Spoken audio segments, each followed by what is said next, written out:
महाराज जी, भगवान की कृपा सब पर समान रूप से क्यों नहीं होती? कुछ लोगों को सुख और सफलता मिलती है जबकि अन्यों को दुख और संघर्ष का सामना करना पड़ता है। इसके पीछे क्या रीजन है? नहीं बच्चा, भगवान की सब पर समान कृपा है। सब मम प्रिय सब मम उपजय। आँख कान नाक सब शरीर की सुविधा, सबको वायु, सबको सूर्य, सबको चंद्रमा, भगवान की तरफ से सबको समान कृपा है। जैसे खेती पिता अपने पुत्र को 5 को दे, अब एक ने बबूल बोया, एक ने आम बोया, एक ने गेहूं बोया, एक ने चना बोया, एक ने गन्ना बोया। अब पाने को क्या मिलेगा?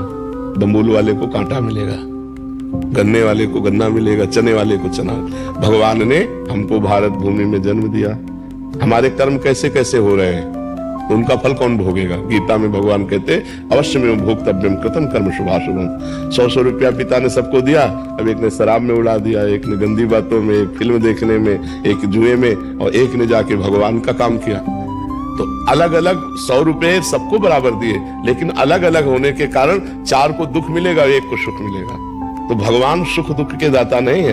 निज कृत कर्म भोग सुन भ्राता, को न काहू के सुख दुख कर दाता। अपने कर्म का भोग ही हमको भोगना। बच्चा, हम लोगों से कर्म खराब हो गए, भगवान ने ऐसा नहीं किया।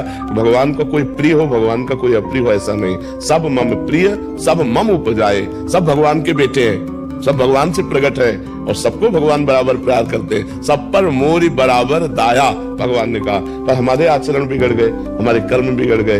तो जैसे हम कर्म करते, पाप कर्म का फल दुख और पुण्य कर्म का फल सुख। तो हमारे द्वारा जब पाप कर्म अधिक होते तो हमें दुख भोगना पड़ता है। देखो नहीं, मनमानी मनुष्य शरीर मिला है, मुर्गा खा रहे, बकरा खा रहे, गाय खा रहे, भैंसा खा रहे, राक्षस बने हुए लोग हैं। देखो ना आजकल क्या हो रहा है, गर्लफ्रेंड बॉयफ्रेंड बेविचार की प्रवृत्तियों। अब इसका फल तुम सुख चाहोगे?